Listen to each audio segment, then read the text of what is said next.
So, parts of personality. These are various types of personality factors which are going to study in this presentation. Kinesics, proxemics, oculics, haptics, chronamics, vocalics, and dressing sense. We'll be dealing them one by one. So, general impression of an individual. Before I proceed forward, I would like to mention here that whenever I take my classes, I often ask my students after 1 month of session that which is their favorite subject apart from English, because I teach English, I don't want them to mention that subject. So, some of them come out with the maths as sub favorite, some of them come out with physics as a favorite subject, or some of them also mention some technical subject. I asked them to ponder over that why the teacher is same, still they have different choices.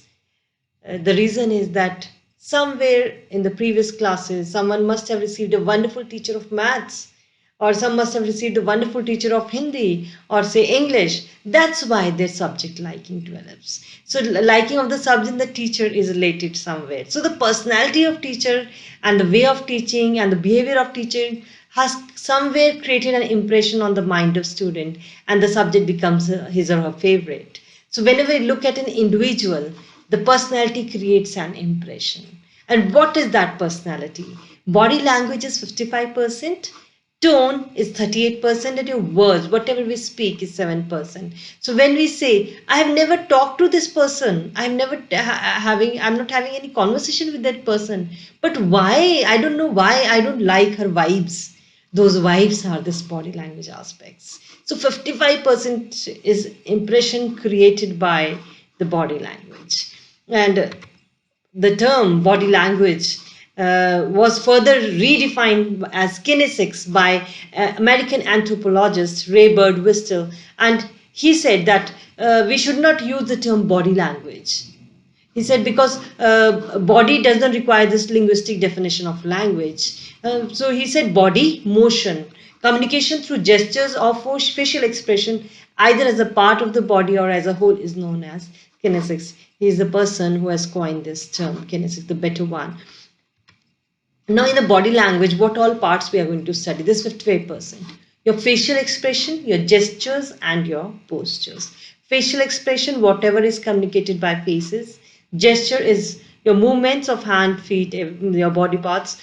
Then the posture, the way we stand or the way we sit also, that is also your posture. So, body language through facial expressions. I would like to say a disclaimer here that all the images are taken from clarkandmiller.com and Google Images. So, courtesy them for my presentation. So, in the face, lips play a very important role, facial expression. Smile, this one, and grin and beam, when we uncontrollable smile. These two are very positive body language. When we talk about smirk, as if we're making fun of someone, or sneer, like someone is very disgusting, or we say pout, like we used to make in the selfies also, or jaw drop by saying something very strange, or stick tongue out like we do it to our siblings, or pursed lips. We try to stop ourselves from saying something, or maybe we are disheartened, or maybe we want to cry and we try to control ourselves. All these are the parts of body language. Now, in these, smile and grin is a positive one, whereas the rest six, smirk, sneer, pout, jaw drop, stick tongue out, and pursed lip, these all are negative. Kindly avoid them whenever you make the presentations or whenever you talk to a public.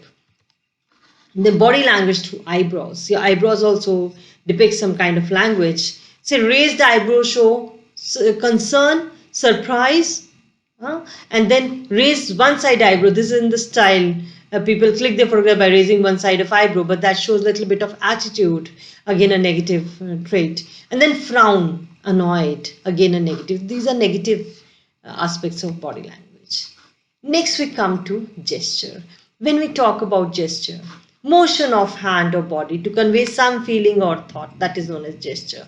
Now, what kind of gesture should we use? When we speak to someone, try to use the gestures, using of your hands. Your hand should go from your this top shoulders to your bottom of your waist, in this side, inside this box, not beyond that.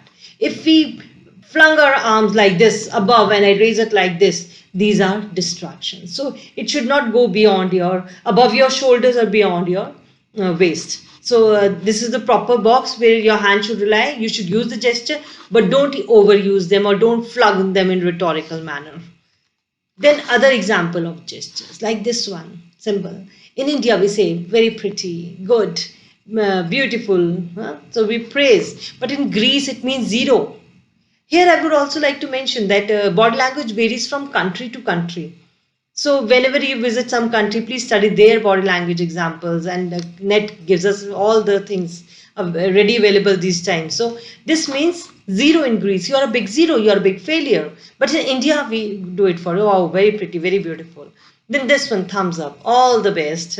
Well done. And this one, the latest gesture, very trendy from the past 1 to 2 years. Love, heart. Then this one, this is my favorite.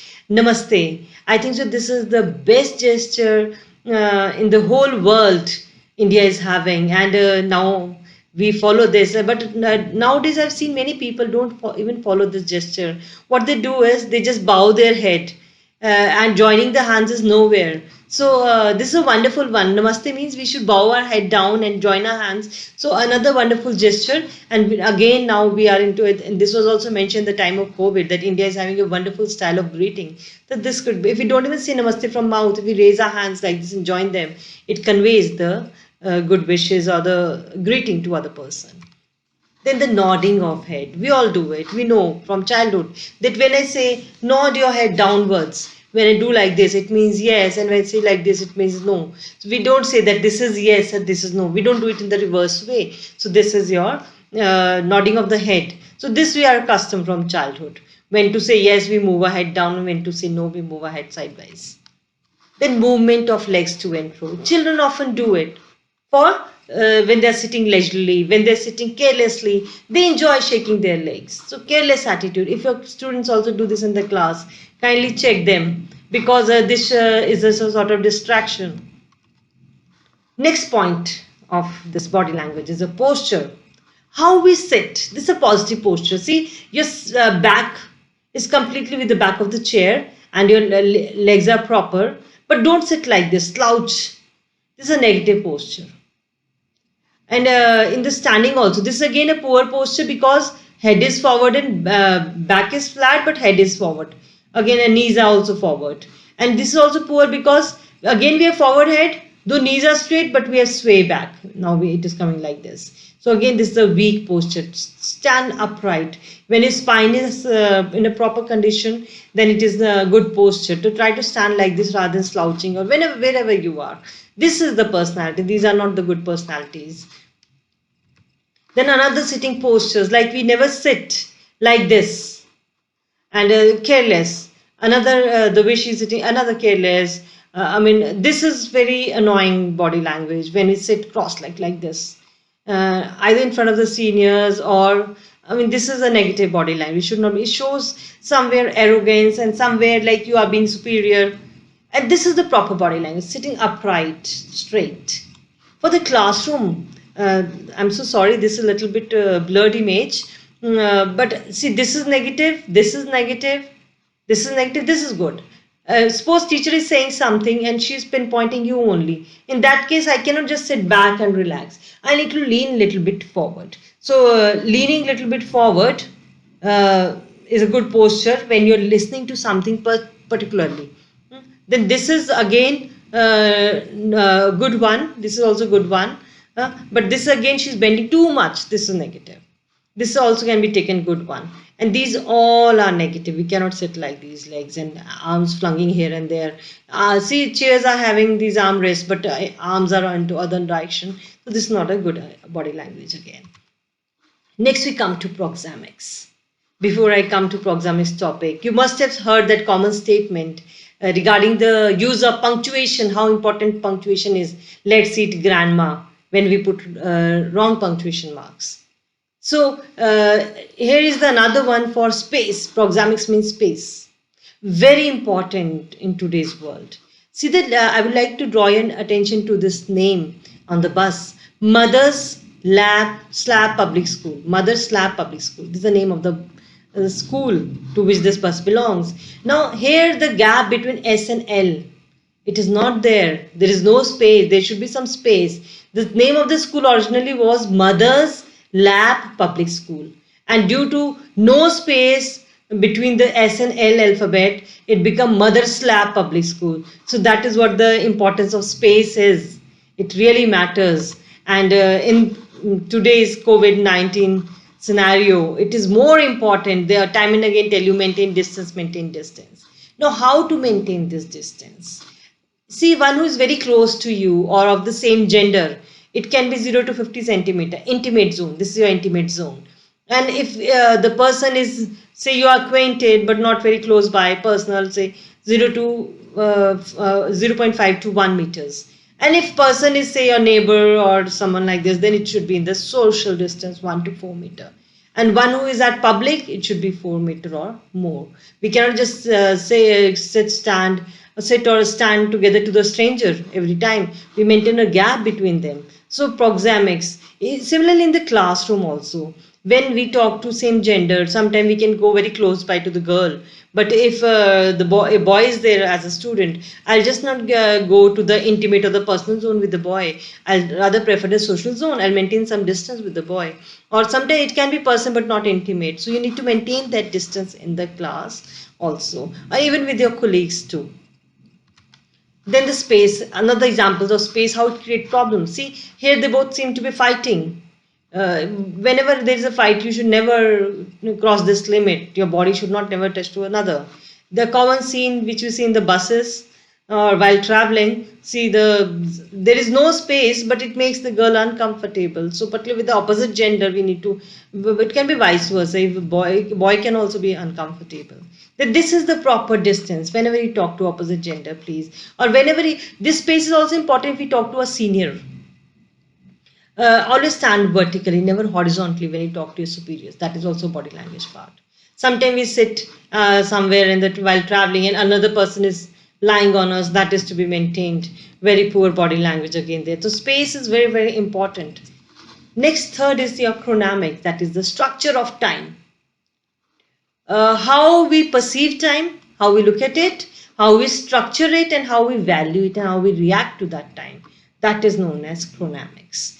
How we perceive the time concept. It is of two types. We say monochronamic and polychronamic. I've given you some examples of the places, say United States, Germany, Canada, Switzerland, etc.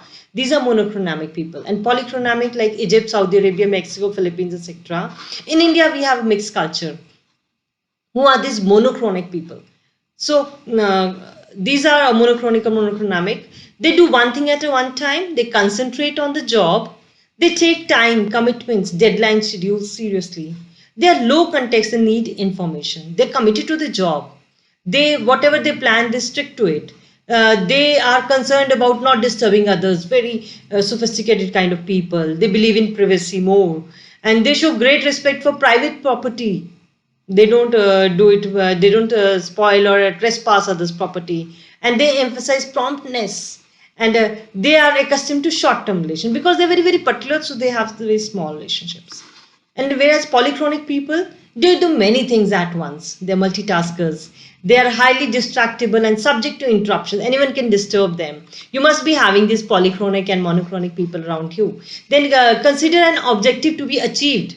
They want something that is not their dead goal. They just want, they'll take it as an objective. High context people, they know many, many things because they are so much into social circles. They are committed to people and human relationships. Then they change plans often because they value the human beings more, so they can change the plans accordingly and easily.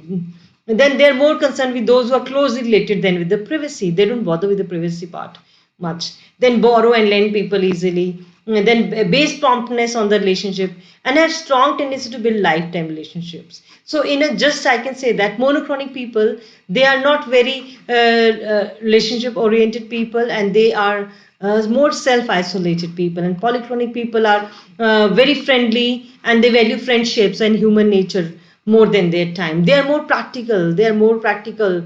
Believe in the work culture, whereas they believe in the teamwork. So this is the definition. You can accordingly judge into which category you fall. Next is haptics, the touch language. Very, very important. And, whenever we are crying or we are feeling low and we get a pat on our shoulder, it heals us. So, that is the wonders of haptics. Now, see, it is derived from the Greek word, and then this boy, he's being tickled by a man. Those people who are used to this tickling, if we even raise a hand towards them, they'll just feel it. So tickling, and this is a good haptics. See, keeping hand on, they both are smiling, positive body language. This is again negative. Though they are touching each other, but this is a negative one. In this, we also take handshakes, very important. Nowadays, it is avoided, and I hope that in future again it will be resumed, these handshakes, and then we can improvise on shaking the hand, because in the lean period we can learn the right way of shaking the hands. This is not a good one. See, this person is squeezing the hand of this one. So he's trying to take the control. This is also not good, because here he is giving the control. And this is like a shaking like a professional. I'll make it clear in the next slide. See. Now what happens? This person is a dominating one, and this shows that he's a weak personality. Then let's come to this one. In this is a dominating one, and this is a weak personality, because the gap is too much. And this is very good one. We do it in India. We do it as a mark of respect to our seniors. We never shake hand with one hand. We just use both the hands. And this is good one, and this is the very good one. This is a proper handshake. Why? See the difference between thumb and this finger. It is less, and similarly here and here also it is good. Good distance. So both are equally participate. Don't squeeze the hand, or don't press the hand hard, or don't do it like a dead fish. So normal handshake, please. So this is the best handshakes. Then we come to oculex. Basically, oculex means eyes. Why I have taken it separately, because eyes are the index of the mind of the person. So I think we should deal it with separately, not dealing with the facial expressions only. So it refers to the study of eye contact as well as the pupil dilation. When we make too much eye contact to someone, it shows interest, openness, we are frank. Sometimes it shows negative also, aggressive or staring. So this can lead to hostility among the people. Then lack of eye contact. The moment teacher put the question to the students start looking downwards, as if there is an answer will come from the earth. This is because they don't want to maintain the eye contact. Either listener is bored or not paying attention or trying to evade the contact. Sometimes we say it in Hindi, "Mujhe aankhon mein aankhein dal ke baat karo," if you're honest. So that is what eye contact is. So then another examples of eye contact. Rolling eyes means I don't know. Wink, I'm just joking. This sideways glance, I would like to talk about this particular one. It is negative body language. Whenever you must have encountered some people in your life who always look at you, peep through their sideways eyes to you, what you're doing. So they're observant, they are judgmental, they look at you very deeply. Then this wide, shocking. And then this is squint, we can't see anything, or you try to close your eyes. See, the eye speaks. She's smiling. We can judge from her facial expression. He's smiling. Okay, we can see the smile, but the eyes, see, because they don't have any other emotion apart from smiling. He can be frightened. He can be annoyed. See the forehead and the eyes. And there's shocked eyes. Whenever you are in the state of shock, your pupil get dilated. So that's why I said in the beginning that eyes is the index of the mind of an individual. Next is vocalex or paralanguage. This is also a very important part of personality. Whatever we see in the body language, not only that, but whatever we speak also, they also communicate the body language part. Like your pitch, tone, rate, volume, accent, all those influence. These things we need to learn. Pitch, highness or lowness. I'll come to this later. Tone, sound with pitch quality. Rate means speed. Volume means loudness. Accent means style, American and British accent. Let me add to this accent first. Now see, sometimes we wonder, we are in India and still we can't have that wonderful accent like others. And we come to know that these are Indian speaking. Uh, I'll give you one small tip that the only difference between the foreign style of speaking and our style of speaking is that whenever we speak a particular word, whenever we pronounce some word, suppose I say, let me eat this. And if I'm saying, let me eat this, I'm taking the air inside. And if I want to go to foreign, I'll say, let me eat this. The air is thrown out. So only the matter of air. Of course, there are other factors also, but the first primary factor is the air. So you always throw the air out when we speak in the foreign accent. And when we speak in India, we take the air in. Then this volume. People often confuse volume and pitch. Volume means amplitude of the sound. That is known as volume. Uh, and pitch is the frequency of vibration of the waves.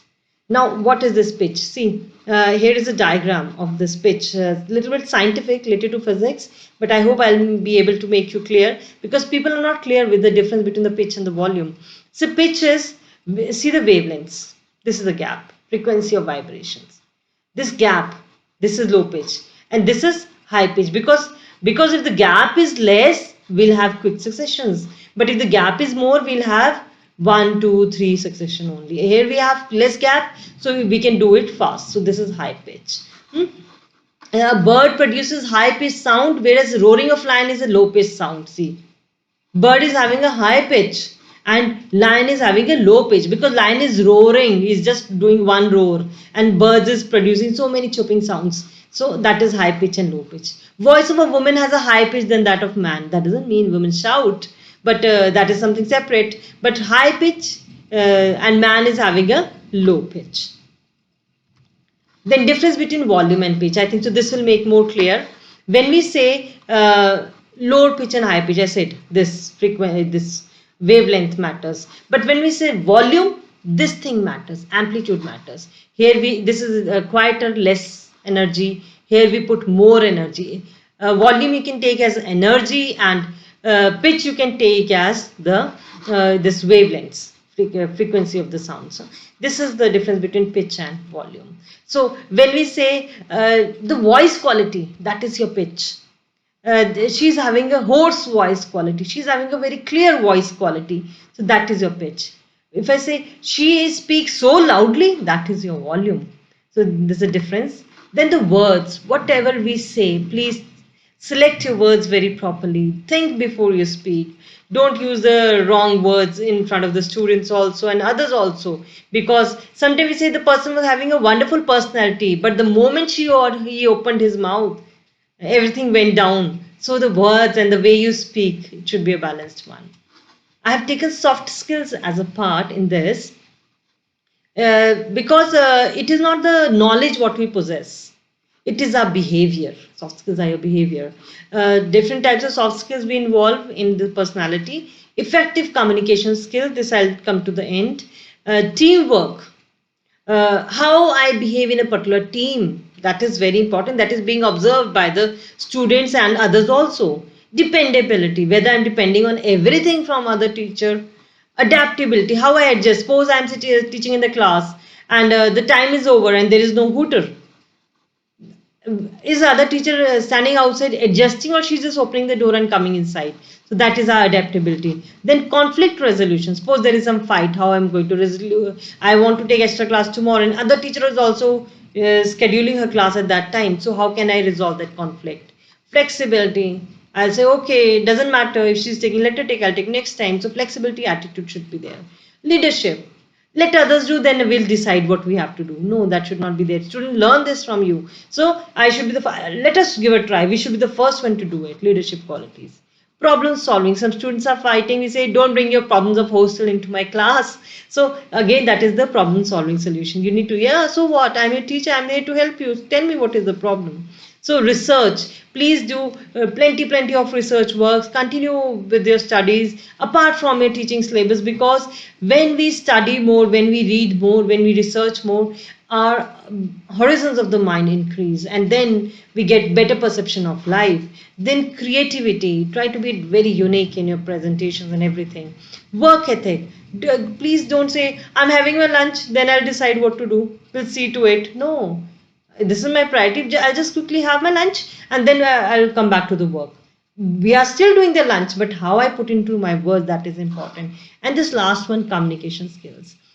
Now, nowadays, people really feel that speaking English is the part of a good personality. And but what is the problem in our country? That whenever we want to say something, we fall short of words, or we say the person is speaking so fluently. So he or she must be having good communication skills, but I cannot speak so fluently. So we feel scared from presentations. So a small tip regarding this communication skills to you all, if you can imbibe it, it really works. Basically, whenever I want to say something, I always think in Hindi and then I speak in English. Suppose if I want to say open the door, तो मैं हिंदी में सोचूंगी पहले, अच्छा अब मैं जाती हूँ, मैं दरवाजा खोलती हूँ. So I'm taking it into Hindi. And then I'll say open the door. The shift from Hindi language to English language. Our mind gets confused many times. It takes time. That is why we are not fluent. Rather, I should say, try to think in English. अगर मुझे ये बोलना है कि मैं जाके दरवाजा खोलती हूँ, I will say in my mind first I should open the door and then obviously I say I should open the door. So मैं अब मैं जाके खाना खाती हूँ.